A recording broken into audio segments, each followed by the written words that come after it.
Hi, thank you for listening to Reverse Investment Channel. I'm Chi Yao. A few years ago, a friend of mine forwarded a website, usdebtcrack.org, to me. If you happen to know the website, you know there is no way we can keep all promises the government made. The debt number always bothers me and always makes me think about why the costs always grow faster than the money we invested in. Come take a look at the negative efficiency. Who is in charge? Free market is a very simple thing. We make goods and trade for others under voluntary behavior. The process then creates wealth. More wealth can only be created by being more productive. Unlimited personal needs are the incentives to work hard. We then add some money, the store of value, to each trade. The nature provides the greatest wealth. The first-day governments trying to reverse the course of nature is the first-day personal liberty and wealth will be compromised. The power to print money out of thin air assures governments the expansion of powers. The start of the overextension of the power begins with politicians promise something for nothing in exchange for the debasement of money. Without the debasement, governments cannot expand. There is not enough money to start with. To get what they want, the people must be fooled into confusing price and value, ignoring liberty and wealth. They first force people to adopt fiat currency, and then print the fiat. The policymakers then give the power to their friends to be in charge. It doesn't matter if they and their friends are competent enough to do the tasks. Without hard work, they can steal and force people to accept their trade deal. Every time governments grow power a little liberty and wealth will be forever taken away to maintain this power. After they obtain the full power to print, they can then create a toxic environment for little people. And it is the same powers that elites are lobbying politicians for benefits. The speculators can be as incompetent as they can be, but they are in charge of stealing and destroying our liberty and wealth. It doesn't matter how much money you invest in, it's always not enough when governments do it for you. From housing, education, Medicare, Medicaid, pensions, Social Security, and every government program. Productive people contribute trillions only to be shared by speculators. Quote, Governor Kasich claimed Ohio public pensions are rock solid, but the math revealed terrible investment returns and ultra-high expenses. In 2015, Ohio's 5 public pensions paid outside fund managers a staggering $734.8 million.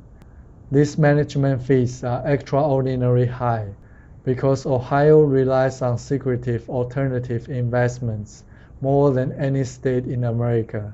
The results are embarrassing.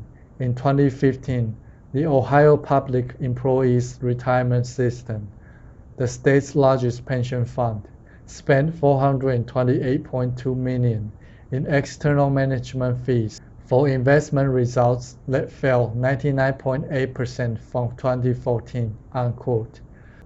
The type of unjustified cost return is revealed many times are bought off with hookers and boots, so that the contribution rate can further increase from 25% to 40% of income to meet the promise of lower benefit calculations and payments. End quote. No Ohio pension fund has earned the investment returns assumed over the past 10 years, and unfunded pension obligations have grown from $35 billion in 2014 to $134.5 billion in 2015. Unquote. The pension paid 40 times the cost of S&P 500 index fund, but received one-third of returns since 2008. This is the result of so-called legitimate retirement policy. Your contribution for your future will never be enough because governments are not doing it for you. A promise from governments is a promise to destroy liberty and wealth. In 1980, Venezuela was ranked the 14th most economically free country in the world, but as oil price turned south, the economy couldn't support the promises. When new government took over the office in 1999 by promising to fix the economy, as the government nationalized many industries, the efficiency collapsed. The oil production dropped from above 2.75 million barrels per day in 1999 to below 1.75 million barrels since 2010. The economy has turned into chaos and is ranked 152nd out of 152 countries. Problems with food shortages, social unrests, and hyperinflation succeed. Government's solution to chaos is to ban the line as if somehow people can get food from the air. The starvation causes people to sneak into the zoo to hunt starved zoo animals. People are so hungry that they are actually hunting cats, dogs, and pigeons for food. But I bet none of these elites is suffering from the starvation, as they control the oil and can exchange oil for their luxury lifestyle. The policymakers purposely ignore the situation. They only care to grow their own power and steal wealth for themselves. Whoever in charge is clearly incompetent, but doesn't matter to them. To wrap it up, the power to print is the power to destroy. Embrace the free market and sound money. Thank you for listening to Reverse Investment Channel. This is Chiao, signing out for now.